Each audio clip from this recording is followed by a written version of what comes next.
Good morning. You listen to the Blaine's World podcast. They can be found each week on Facebook, YouTube, LinkedIn.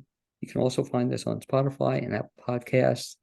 You want to find us, you'll be able to do so. In addition, you can check the Blaine's World website, www.blainesworld.net, for not only this show, but other past shows.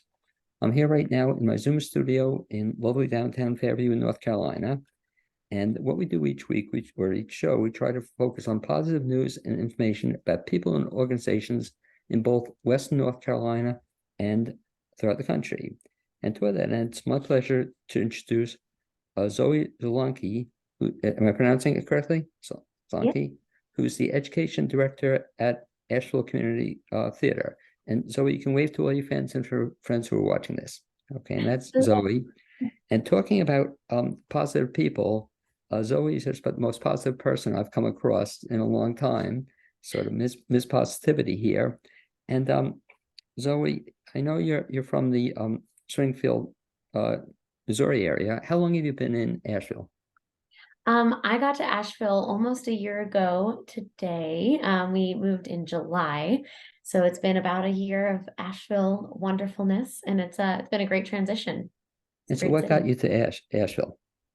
It's a great question. I was living in Springfield, Missouri, for 10 years. I went to college there, and then I worked at Springfield Little Theater, one of the theaters there, great community theater. And I visited the North Carolina area on a vacation, and I saw all of the theater that was around, and I had been kind of ready to try something new, and I was ready to make that step up. I wanted to be education director since I was 11 years old, and so I just found all these opportunities and all these theaters here. So we just decided to make a move and give it a shot. And Asheville opened up, and then Asheville Community Theater opened up not long after we made that move. So I've been here at Asheville Community Theater since November. Tell me a little bit about that, because that's certainly an unusual objective to be an education director at the age of 11. When you were a child, so you grew up in Springfield, right?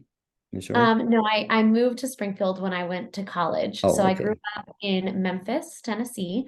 For the most part, I grew up a little in California as well. But I moved to Memphis when I was in third grade. So that was the most of my time was in Memphis. I went to I went to lots of community theaters in Memphis, and in the surrounding areas. I performed in Mississippi, Arkansas, and Tennessee, of course, as well.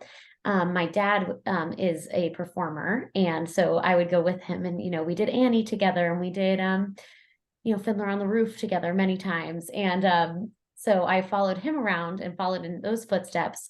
And I did a summer camp when I was 11. I did a summer camp, and I was just so fascinated by the education director there. I was like, wow, what a cool job. And I just asked about it and what it was like. And eventually I just told my mom, I was like, I want to do what she's doing. And she's like, well, that's an education director. Well, let me ask And you so, yeah. this in terms of when you're growing up then, do you remember your very first role that you ever were in? Oh, yes, I do. When I was in first grade, the first grade class at my school always did the Wizard of Oz. And they drew our names out of a hat for our roles. And I will always say I'm the luckiest person because I did get to play Dorothy when I was 6. And so that was my first role. I was a nervous wreck. Now, keep that in mind because I have a great idea I've shared with a lot of people at ACT, but I'll share it with you as well.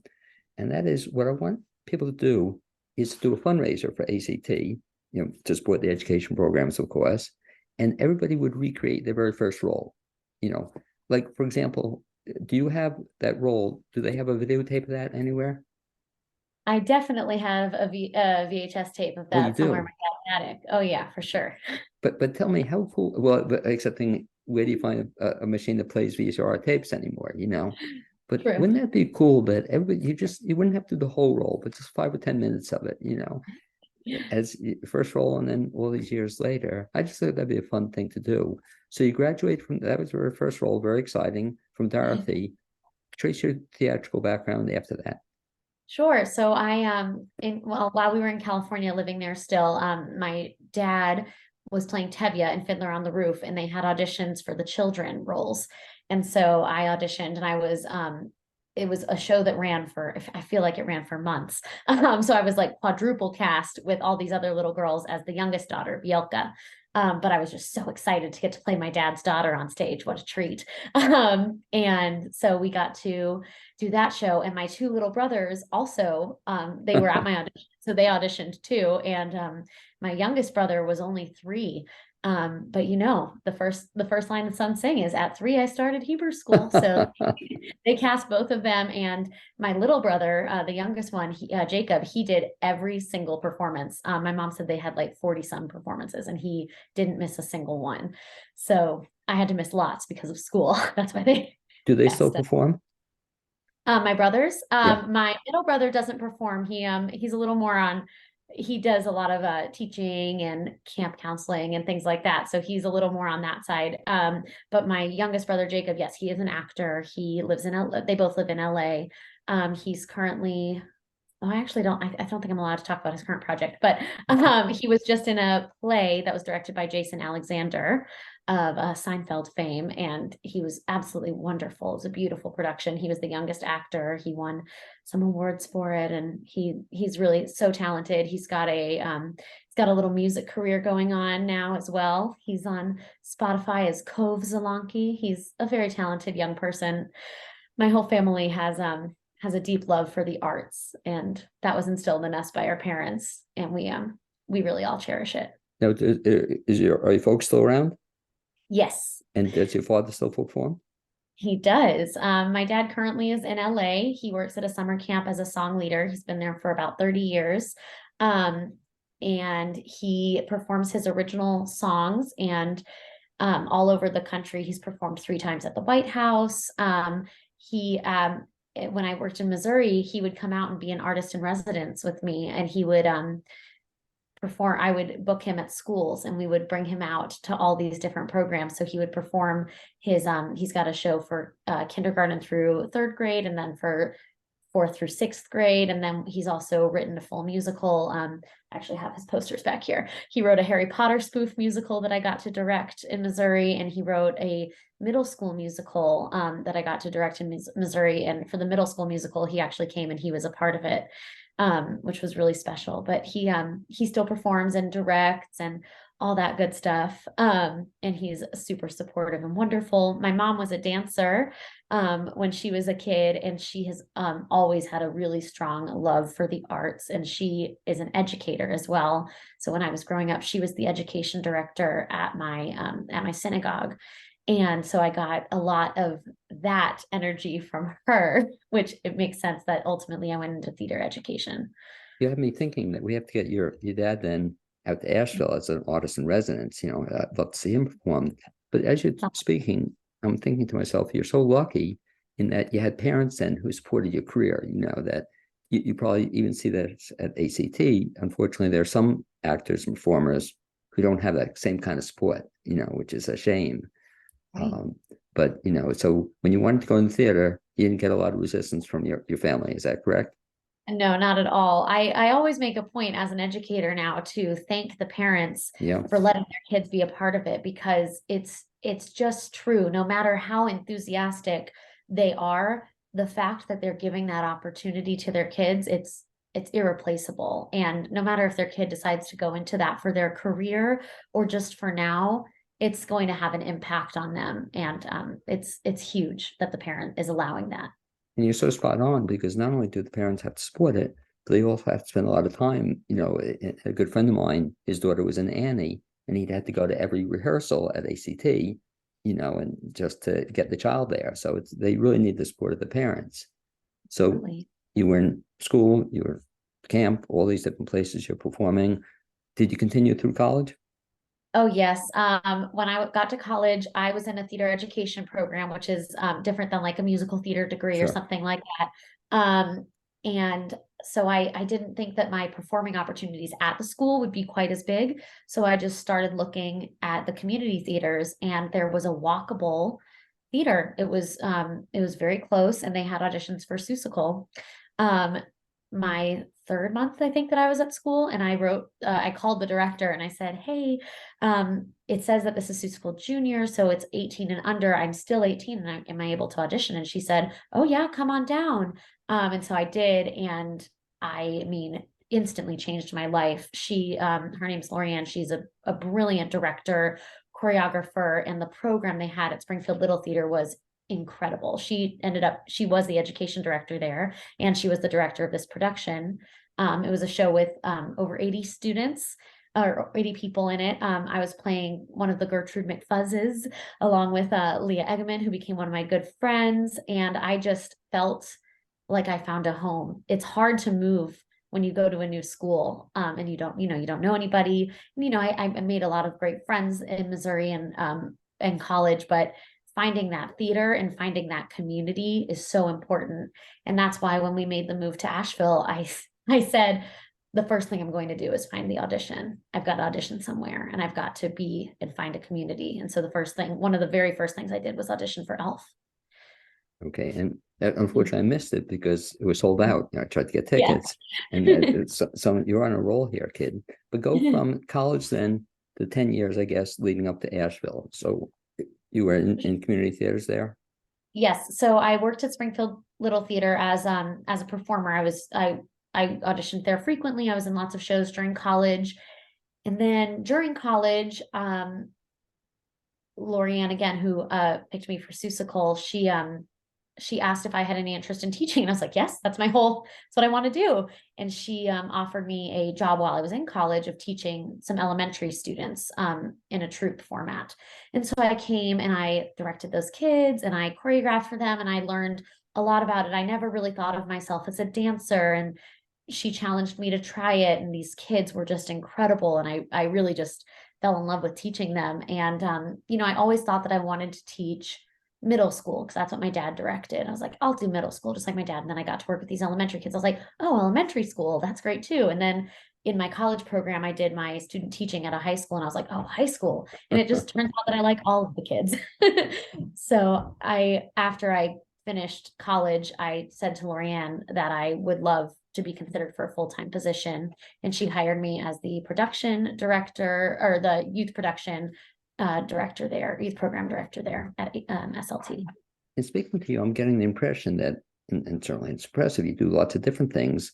But let me ask you, do you have a favorite thing you do? In other words, I'm hearing right now you perform, you are an education director, you do lots of different things. Do you have a favorite thing of all the things you do?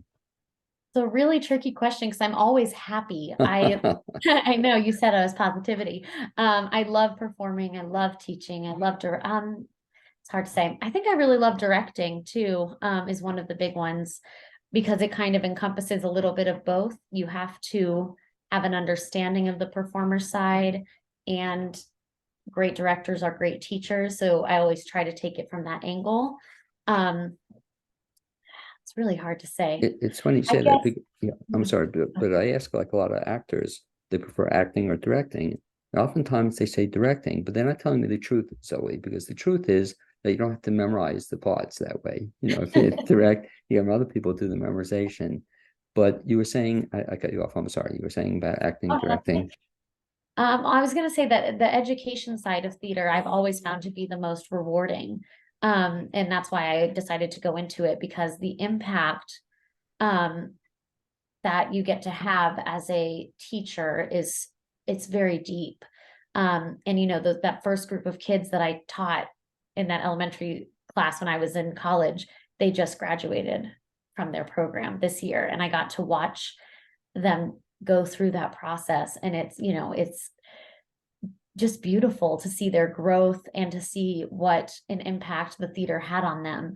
And I don't know how many of them are going to pursue this full time or at all, but I do know that because I got to be a part of their journey, they had some kind of that had a positive impact on them. So it was really lucky. It's probably exciting for you when you see somebody, I guess, just beginning their career. And I sometimes wonder, like, can you see somebody when you see them in a smallest part? Can you just say to yourself, this person has a talent, or this person has something special? Can you see that at a young child, at a young age of a child? Absolutely. Absolutely. when I directed in Missouri, I had casts of 100+ kids. The Harry Potter show I directed had 147 people in it, Wow. which is maybe my biggest, I want to say. And everybody in that cat, not everybody even had a line in that show. Everybody was singing and dancing and a part of the scene. But everybody has to have so much dedication, so much thoughtfulness, so much awareness, and you can tell what their passion level is for it. And I saw lots of kids grow up from playing ensemble roles to continuing to play ensemble roles. That's just where they shine and where they sparkle. I saw a lot of kids start off playing leads and then go into ensemble roles. That's just how they ended up fitting best. And then I saw, of course, kids go from ensemble roles into leading roles, and how they built their character and built their auditions and worked hard for those moments. And yeah, it's really just special to see them take those journeys. And to give a compliment to two people, one of them being Mark Jones, your director in Bright Star. And it was just so incredible because that's, I think, when I first saw you on stage, you didn't have the starring role, but boy, you caught my attention, and that's, I think, your point you're making, that everybody's kind of important to the play. And but Mark, to his credit, had everybody in that cast was enthusiastic, had smiles, just loved it, how he got everybody involved. And that's a special talent, isn't it? That you can do that.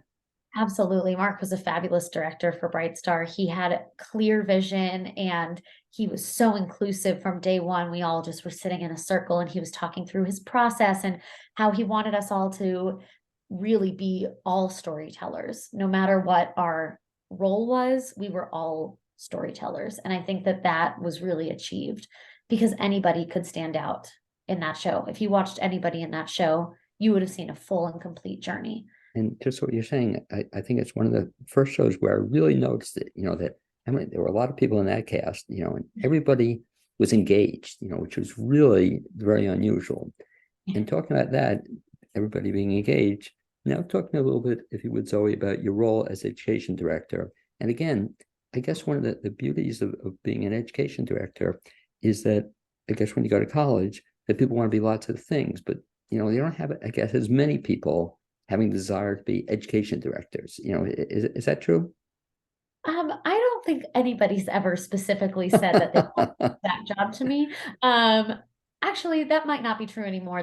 I think there is one of my former students who's about to be a senior said that they wanted to do an education director job one day. Very cool. But I think my goal would be that more students would want to be education directors. I think what really appealed to me was I love programming. I loved watching my mom at camp. She would come up with programs for for whatever the subject was. So often I went to a Jewish summer camp when I was a kid, and she had all these different things for each section of the Torah, and it was beautiful. She came up with all this great, fun, inclusive programming, always energetic, always fun. And then I watched my dad as a music teacher and coming up with all this programming. I loved the lesson planning section of my college experience. I got to learn so much about how you can tackle things and all the different ways you can do it. And I have a lot of my teacher books still in my office because sometimes you need a little reminder.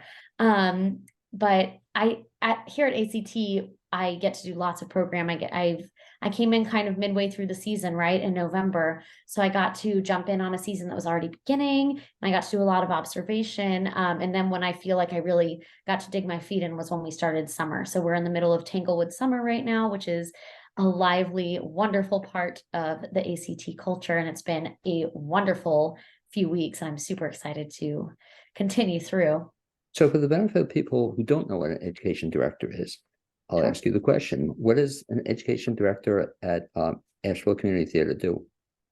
At Asheville Community Theater, the education director is in charge of all education programming. So that's classes for youth, classes for adults, classes for teens, classes for littles, so classes for all ages. Our youth productions are also part of the education director's purview. So that is season selection,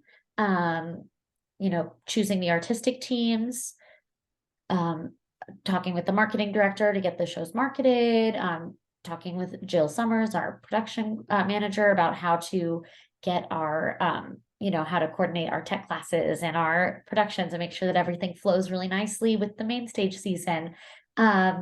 So youth productions, classes, we have some workshops that we do, like master classes or schools out workshops. So we'll have, if kids don't have school, it doesn't mean the parents don't have work necessarily. So I like to have something to offer. So this spring break, we offered a schools out workshop every day of spring break for Buncombe County schools, where they could come and have a day full of theater fun while their parents had to work, which is great. We just try to provide as much opportunity for kids to learn and grow in the theater as possible. I also get to be a part of, this year, I got to be a part of Asheville Middle School's IRL program, where we did a theater club. I got to be a part of Buncombe County Schools Arts Council. So I got to hear about how the arts programs are working in Buncombe County schools. I get to have my hand in a lot of different places, which is pretty delightful. And of course, summer programming is probably our biggest. And we'll talk about that in just a second, but I won't ask you to show them to us.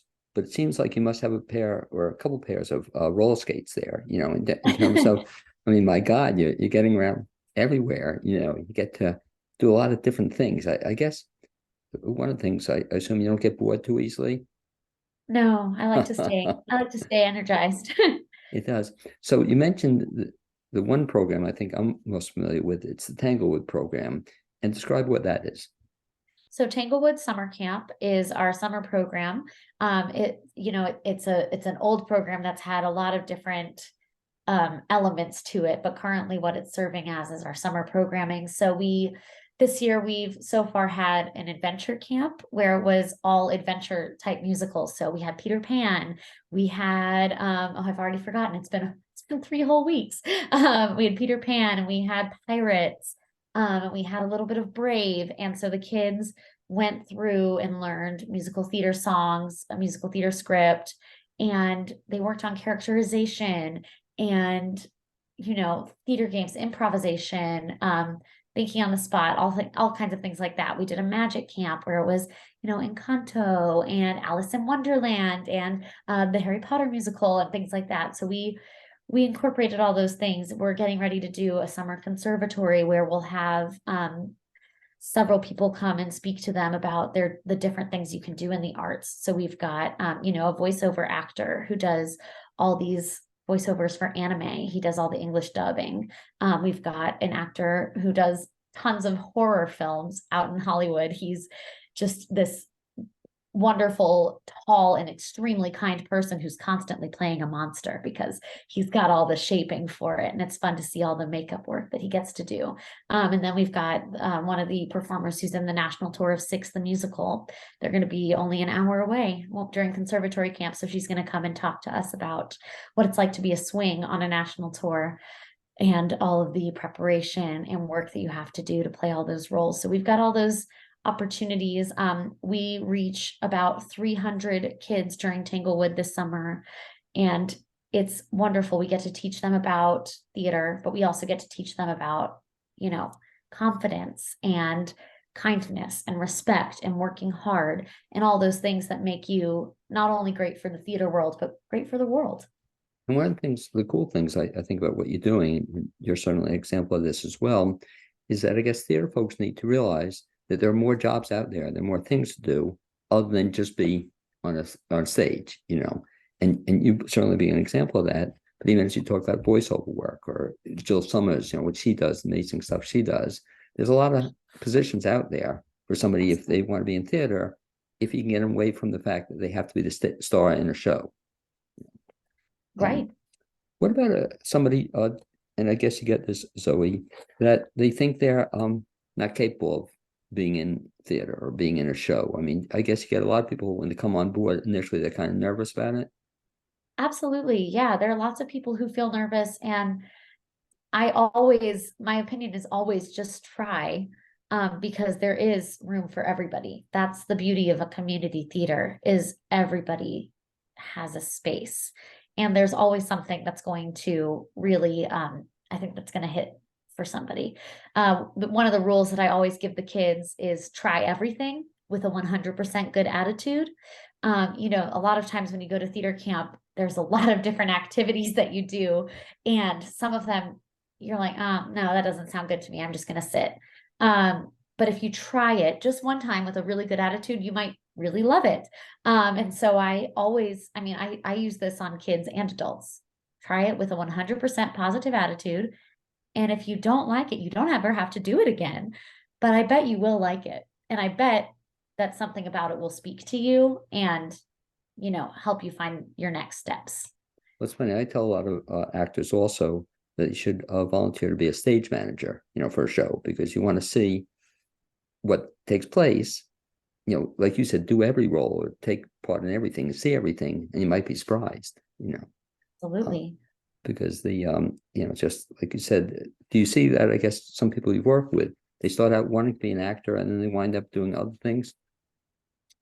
Yes, yes. Yes, all the time. There are lots of students that I've had throughout the years who you know, were like straight up just dancing, singing, acting, doing the performer track. And then all of a sudden they were like, well, I'm just going to sign up for tech camp since I'm old enough. And now they're just lighting design. They're designing full main stage productions. They are, you know, winning scholarships for their technical design work. And it's just, it's huge to give that opportunity and that access. And I think that most kids, when they think of theater, or maybe even most parents, when they think of theater, they're just like, right, on stage, can't be shy, has to have that energy. That's just not true. I was shy. No, um, I find that hard to believe, but a lot of people do. I was very shy and I still get nervous. Um, I still get nervous all the time, but if I didn't try to not even push past that, but just to like accept that and try anyway, I would never have found who I am now. And I wouldn't have found all these different opportunities. I wouldn't have known about an education director. I wouldn't have known about, you know, I wouldn't have even known like marketing director, development director. There are all these jobs in the theater. I often will go and speak. This is another part about being an education director. I'll often go and speak at job fairs for theater or for schools. And one of the slides I always include is other jobs at the theater. And I love to list them out because there are so many. You can be involved in the arts in a lot of different ways. Box office was the first way I got paid for working at a theater. I worked in a box office for a long time. House management, of course, all the crew positions, which are almost countless. There's just so many ways for people and, to be involved and find and what themselves. people don't realize, and why I encourage them to support live theater especially, is that you'll see X number of people on the show, but there's so many others behind the scene, you know, they're, I don't know, 3 times, 4 times as many. And the best example, I think, recently I saw that was at Asheville Community Theater. And I think you were probably were you on board when they did the play about the two neighbors in the gardens? I was here for that. Yes, I do think you're exactly right about the crew number. But what I loved about that particular show, it was so much fun. I love the show. It was a complete surprise. I knew nothing about it. But what's fun watching it, Zoe, was watching the crew come on stage, you know, and they were part of the theater. It was so much fun to watch them several times on stage. You know, it's Yes. just such a cool play. In terms of, you mentioned Tanglewood and the rest of the summer, we're now into losing track of days, almost July. Is there stuff still open for the summer that's going to be at ACT? Yes, we've got our summer conservatory camp, which involves all those industry discussions that I was talking about. We will have that July 10th through 14th. And we still have space in that one. That's for teens, so like 11, 12 to 18. And then we're doing Seussical the Musical, which I'm very excited about. We're going to do the entire Seussical Junior in 2 weeks. And on the last week of camp, or on the last day of camp, we're going to do 3 public performances. So it's a huge, fast process where they learn an entire musical and they get costumed for the musical. There's also an accompanying tech camp who will design props and work on set and all things like that. So we'll produce the full musical in just less than 2 weeks. It's really fun. People want to find out about that or get involved in it. What's the best bet? Definitely check out ashevilletheater.org. You can sign up by checking education and summer, and then you can get your tickets. If you go over to the ticket side, it's under youth productions or just Susical. And we should make sure people have the right spelling. Asheville Theater, how do we spell it? Asheville Theater, No, that I know, right. ASHEVILLE And okay, THEATRE.org. so that's the big debate. There are two parts of debate there. So it's theater with an R-E. Is that how you spell it? RE, that's right. Okay. And the other part, probably you didn't know this before you came into Asheville. Asheville's claim to fame, when I moved to Asheville maybe 15 years ago, a lot of people didn't know it. You know, they knew Nashville, but they confused it with Asheville. Now everybody knows Asheville. But one of Asheville's claim to fame, and still is, it's the most misspelled city in the country, you know, because Asheville, you know, that they don't with the E, you know, they don't know if it goes the ASHVIL or with the E. So a lot of people misspell it. We get through the summer, you don't get much of a break. What happens then in the fall with the education I'm so programs? excited about the fall. We have a really good season of youth productions coming up.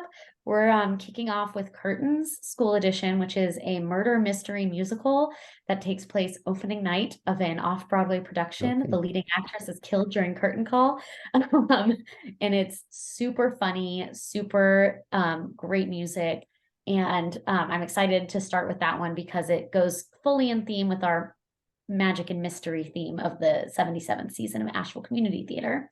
Then we're doing Elf Junior, which is a shortened version of Elf, which we're also doing Elf, of course, but Elf Junior is a great version for young kids who can't sit through a full production, but Elf Junior is just an hour, and it'll be performed by a cast 18 and under. Then we're doing 101 Dalmatians Kids, which is just like the movie, lots of fun, lots of animals. Hopefully we will have 101 Dalmatians. And then we're closing out with Descendants, which is a fun Disney Channel original movie. It's based on the children of the villains. So the daughter of Maleficent, the daughter of the evil queen, the son of Cruella de Vil, and the son of Jafar get sent away from the villains island, and they go to school with the children of Sleeping Beauty and Belle and all of the princes and princesses, and they have to try to fit in and decide if they're going to be bad or good. It's a great, great upbeat music. In terms of getting involved with the education program during the school year, are there any limitations as to how many students you can take? We have some limitation, but we are really open and flexible, and we want to have as many people as possible. We've got lots of classes that we're going to be offering. We're expanding our youth and teen and adult class sessions this year. So we'll be having acting and improv just like we have for a while, but we're also going to be including voice and dance. So we'll have lots of different options for people to, you know, expand their repertoire. And if they're feeling a little nervous, maybe they're a little nervous about auditioning for a show, I recommend that they take one of these classes and get that confidence built and then go into the audition. I think it's a great way to build up a community and give you the, you know, give you the confidence you need. And one of the things I always admired about Asheville Community Theater is the fact that it opened up so many slots, because again, I've seen some productions, not quite the number you said, 100 some odd people you were involved in, but I've seen some productions on Asheville Community Theater where the stage is absolutely full of, you know, kids, and they didn't seem restrictions, or they tried to get as many kids as they could involved, which is kind of nice, so that if you try out, I guess, or sign up, chances are you're going to find some place you can put the child to work. Absolutely. In our youth production series, Curtains, Elf, Dalmatians, and Descendants, everybody who signs up will get a role. Well, that's the So question I asked. Very cool. Yeah. yeah, it's a great inclusive way. It's a great way to audition too, because you will audition for placement, but Right. it's a low pressure audition because you know that you're in it. And that's the hard part. There's no rejection. Yeah. You just And get to figure out where you fit. will it be 101 Dalmatians, or Oh, I maybe hope not? so. I got my No. fingers crossed. Are these real dogs, or are they going to be kids dressed up as Good job. Dalmatians? Really? Well, Kids. we'll see it to believe it. Anyway, in remaining time, let me just switch gears one more time and talk a little bit about you as a performer. And I have to give you a compliment. I think I told you I saw you in Bright Star. Just loved your performance in Bright Star. In addition to working full time at education director Asheville Community Theater, you also find time somehow to act as well. And so I know you mentioned you were in, the first one was Elf, right? I missed. And Yes. then you were in, after that was, Bright Star. no, it was Elf and then Bright Star. And Bright Star, I think I told you, they just knocked my socks off. But there's no rest for the weary because you're in another upcoming show. And what is that? That's right. I'm going to be in Bat Boy, July 21st through August 6th, and I am playing Bat Boy. Had you been familiar with the show? I was a little bit familiar with this show. So it's Eli Cunningham, our marketing director. It's his favorite show. So he showed it to me a while ago. And so I was listening to it and I was like, oh, I really like the music. I'll audition and see. Never in a million years did I anticipate being cast as Bat Boy. But it's been a treat to work with Stephanie, who's our director. She's just brilliant. Our choreographer, Christy, is so good at movement. It's a very cool skill. And she also makes me feel very safe. There's a lot of fight choreography in this show. And again, not a role that I anticipated playing, since it's written for a boy or a man. But I'm having so much fun finding the physical and creating this totally different character. It's a role that it's nothing like I've ever done before, but it's been so fun and it's already rewarding, and we still have weeks before we open, but I'm excited for everybody to come see it. It's just a blast. Great music, scary a little, but also so funny. I think it's got a lot for everybody. I put you on the spot. For those who don't know the show, kind of the Reader's Digest version of what it's about. Sure. So Bat Boy is found in a cave, half bat, half man, and he's brought to the town veterinarian, and his family takes him in and tries to civilize him to become a part of society. But will they accept him? Come to the show and find out. So it's no tie into the Batman story. No, it's not related to DC. Sorry, right. My dad's furious about that one. No relation to the superhero, but I think that Bat Boy's his own kind of hero or villain, depending on how you view it. And moving forward, as you get into finishing the first year, I guess, at ACT, moving into second, both plans in terms of as an education director or education department, anything you're looking to try to accomplish? I'm really excited to be directing this year. So I'm directing Seussical coming up this summer, and I'm directing Elf Jr. as part of our youth productions. And I'll be co-directing Matilda the musical on our main stage with Michael Urizzo. I'm super excited about Matilda. Very cool. Yeah, that's a fun show. Yeah. Yeah, I did that musical in Missouri, and it was one of the most fun roles. I was Mrs. Wormwood, the evil mother. And it was just such a blast. And I'm super excited to get at it from this angle as director choreographer. I guess in doing all this work, you're not planning on having much sleep this coming year. I don't like sleep. You're working full time and then doing directing also and performing whatnot. You're amazing, Zoe. So I thank you for being part of the Asheville community. It just completely surprised me. But I look forward to seeing a lot of good stuff from you in the future. Look forward to, like you said, you have to come see Bat Boy to know what it's all about. And talk lastly about even the some people I know, and I used to have kind of a negative impression of youth productions, but talk about how good they are and why people should see them as well. I think that there's something really special about a youth production. I've been directing youth productions since I was right in college. So it's been fun to see how. I think that, first of all, the scripts that are offered for youth productions are really excellent. It's a tight version of shows you know very well. I think that the kids have so much enthusiasm, and the work that they put into it is incredible. They're dedicated, they're focused, they're excited. And that translates so well to the stage, no matter how many times they've done it. And often a youth production might be the first time any of them have performed. It's a magical experience, and getting to watch a kid fall in love with theater from the audience. You watch the kid on stage fall in love with the theater and fall in love with that feeling. I just don't think there's anything better. And Zoe, one last time, if folks want to get in touch, either with, well, specifically you, or find out about the education programs and ACT, what's the best bet? Definitely check us out at ashevilletheater.org. And you're always welcome to email me if you've got any education specific questions at zoe@ashevilletheater.org. Okay, I'd like to thank you for being my guest on this edition of the Blaine's World podcast. Also, I'd like to thank my producer, Cappy Tassetti. We hope to see people both in the podcast and also at your upcoming productions and all the cool stuff you're doing, Zoe. Keep it up. Thanks a lot. Thanks so much. Okay, just if you stay with me, I'm going to sign off here, and then let me see if I can get this going here. And